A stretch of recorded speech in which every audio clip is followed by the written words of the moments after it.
Hello everyone, welcome to my YouTube channel. In this video, we will do question number 2 of value based question chapter 15 perimeter and area. ठीक है, इसमें देखो value based question का question number 2 है. पहले आपको statement बहुत ध्यान से देखनी है. यहाँ पर मैं स्टेटमेंट इस पर भी राइट किया, लेकिन मैं आपको बुक में से दिखा देती हूँ क्योंकि आप बुक में से ही पढ़ोगे. ठीक है. There was a deserted land near Rajesh house. देखो राजेश कोई एक बच्चा है. ठीक है, उनके घर के पास एक डेजर्टेड लैंड है, मतलब ऐसे ही पड़ी है वो ज़मीन. The colony people use to throw garbage on that land. जो वहाँ पे वो जो कॉलोनी है उस डेजर्टेड लैंड के आसपास, वो वहाँ पर जो पर्सन वहाँ पर जो पीपल रहते हैं वो क्या करते हैं, जो भी उनका कचरा होता है गार्बेज, वो क्या है उस ज़मीन पर गिरा देते हैं. आपने भी देखा होगा कि कोई अगर ऐसे खाली कोई जगह पड़ी है, वहाँ पर क्या है वो, मतलब लोग क्या करते हैं वहाँ पर कचरा डाल देते हैं. ठीक है, डस्टबिन में डालने की बजाय वहाँ डाल देते हैं. तो ऐसे ही जो राजेश के घर के पास आसपास जो कॉलोनी है, उन्होंने भी क्या किया, जो डेजर्टेड लैंड है वो वहाँ पर गार्बेज थ्रो कर देते हैं. नेक्स्ट है, Rajesh along with his friends contacted the people of the colony and they all decided to develop the land into a park with a walking track where the children can play and elders can walk. अब देखो राजेश क्या है, वो एक बहुत responsible बच्चा है. उसने क्या किया, उसने अपने फ्रेंड्स के साथ मिलके जो उस कॉलोनी के पीपल है उनसे कॉन्टैक्ट किया कि क्यों ना ऐसा किया जाए कि जो ये डेजर्टेड लैंड है, जैसे यहाँ दिखा रखा है, यही वो डेजर्टेड लैंड थी, कि वहाँ पर क्यों ना हम ऐसा करें कि इस डेजर्टेड लैंड को एक पार्क में कन्वर्ट कर देते हैं. ठीक है, पार्क भी बन जाएगा और उस पार्क में क्या करेंगे, जैसे देखो आप ये पूरा जगह थी उसको पार्क में कन्वर्ट कर दिया, और जो बाउंड्री के साथ साथ है यहाँ पर क्या बना दिया, वॉकिंग ट्रैक, कि जो एल्डर्स हैं वो वहाँ पर वॉक कर लेंगे और बच्चे पार्क बीच में प्ले कर लेंगे. ठीक है, ऐसी एक सिचुएशन है. तो उस डेजर्टेड लैंड का क्या किया, पार्क बना दिया और बीच में यहाँ क्या है, वॉकिंग ट्रैक. अब हमें इस पार्क की डायमेंशंस दी हुई हैं. लेंथ तो है 50 मीटर और ब्रेड्थ है 30 मीटर. और जो ये वॉकिंग ट्रैक आया है वो यहाँ से हर जगह से वो कितनी विड्थ है उसकी, 3 मीटर कहीं से भी. ठीक है, अब इससे रिलेटेड हमसे क्वेश्चन पूछे गए हैं. यहाँ से पहला क्वेश्चन है, find the cost for levelling the park including the track at the rate of ₹15 per square metre. Question आसान है, यहाँ से आप इसको देखे, इसको टफ मत सोचना, क्वेश्चन बहुत आसान है. Find the cost of levelling the park. अब आप देखो ये वो डेजर्टेड लैंड थी. अब उस लैंड पे अगर आपको पार्क बनाना, पहले तो उसको लेवल में लेके आना पड़ेगा ना, उसको लेवल करना पड़ेगा. ठीक है, तो उन्होंने बोला find the cost of levelling the park including the track. Means ये जो सारी जगह है, पार्क को भी लेवल करना है और ये जो वॉकिंग ट्रैक है इसको भी, मतलब ये सारी ही जगह को लेवल करना है. अब आप ये देखो, अगर किसी जगह को लेवल करना है, कोई स्पेस है उसकी आपको सारे को लेवल करना है, ये सारी ही जगह यूज़ हुई है. ठीक है, तो अब अगर कोई जगह सारी यूज़ होती है तो उसको हम क्या कहते हैं, एरिया. अगर सिर्फ बाउंड्री का यूज़ करते तो क्या बोलते हैं, पैरीमीटर. लेकिन हमें तो लेवल कराना है तो सारे ही स्पेस को लेवल कराना पड़ेगा ना. तो इसमें हम क्या यूज़ करेंगे, हमें आंसर फाइंड करेंगे ए का.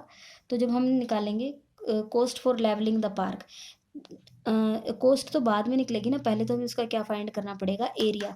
सबसे पहले तो हमें देखना पड़ेगा कि वो जगह कितनी है. जब पता चल जाएगा ना कि वो कितना स्पेस है जो ऑक्यूपाई किया हुआ इसने, तो हम पहले यहाँ निकालेंगे. सबसे पहले हम फाइंड करेंगे एरिया ऑफ डेजर्टेड लैंड, कह लो. हाँ, डेजर्टेड लैंड ही कह लो, डेजर्टेड लैंड, या फिर पार्क के साथ साथ वॉकिंग ट्रैक भी. तो ये आपका कैसा है, देखो ये 50 है, ये 30 है, तो ये किस तरीके का है, आपकी लेंथ ब्रेड्थ आएंगी इसमें. ठीक है, तो आपका इसका क्या आ जाएगा, लेंथ मल्टीप्लाई ब्रेड्थ, क्योंकि रेक्टेंगल का एरिया क्या होता है, आप इसको यहाँ लिख दो क्योंकि ये कैसा है, रेक्टेंगुलर है.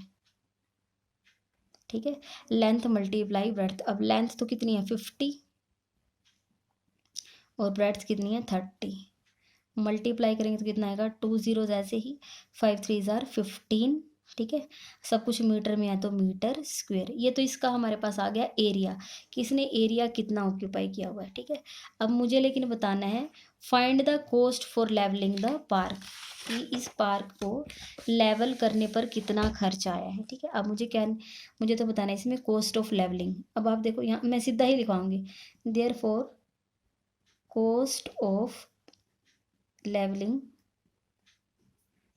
the park including the track ठीक है। इसके लिए आपको देखो क्या करना है, जो भी आपका एरिया आया होता है, एरिया कितना है 1500 मीटर स्क्वायर, ठीक है। जो भी एरिया आता है उसको आपको किससे मल्टीप्लाई करना है, जो कॉस्ट आपकी क्वेश्चन में दी गई है। कॉस्ट दी हुई है ₹15 पर स्क्वायर मीटर, मतलब हम इसको किससे मल्टीप्लाई कर देंगे 15 से, 2 जीरो एज इट इज़ आ जाएंगी। 15 को 15 से मल्टीप्लाई करेंगे 225, ठीक है। इतने रुपीज़ का हमारा क्या आ जाएगा, इतनी कॉस्ट आ जाएगी, इतना खर्च हुआ है 22,500। एक तो आंसर ये आएगा। एक बी पार्ट में हमसे पूछा गया है which value Rajesh has shown here, कि जो राजेश है उसने यहाँ पर क्या वैल्यू उसकी आपको यहाँ से पता चलती है इस क्वेश्चन में, ठीक है। तो अब यहाँ पर देखो, अगर मान लो कि जो राजेश है, अगर वो एक रिस्पॉन्सिबल पर्सन ना होता तो वो इतना क्यों सोचता कि ये डेजर्टेड लैंड है, यहाँ गार्बेज थ्रो की जाती है। अगर वो इतना समझदार ना ही होता तो फिर वो इतना बड़ा काम वो नहीं करता, ठीक है। तो क्योंकि वो अब नेचर के बारे में वो क्या वो सोचता है कि नहीं, हमारी नेचर को कोई बैड इफेक्ट नहीं होने चाहिए, ठीक है। तो इस वजह से उसने सोचा है, तो वो क्या आएगा इसमें, care for environment, caring for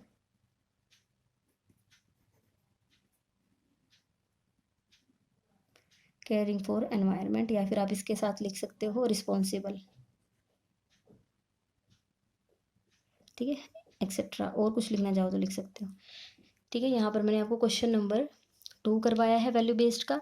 अगर आपको वीडियो पसंद आई है तो आप वीडियो को लाइक करें, मेरे चैनल को सब्सक्राइब करें और अपने फ्रेंड्स के साथ शेयर जरूर करें।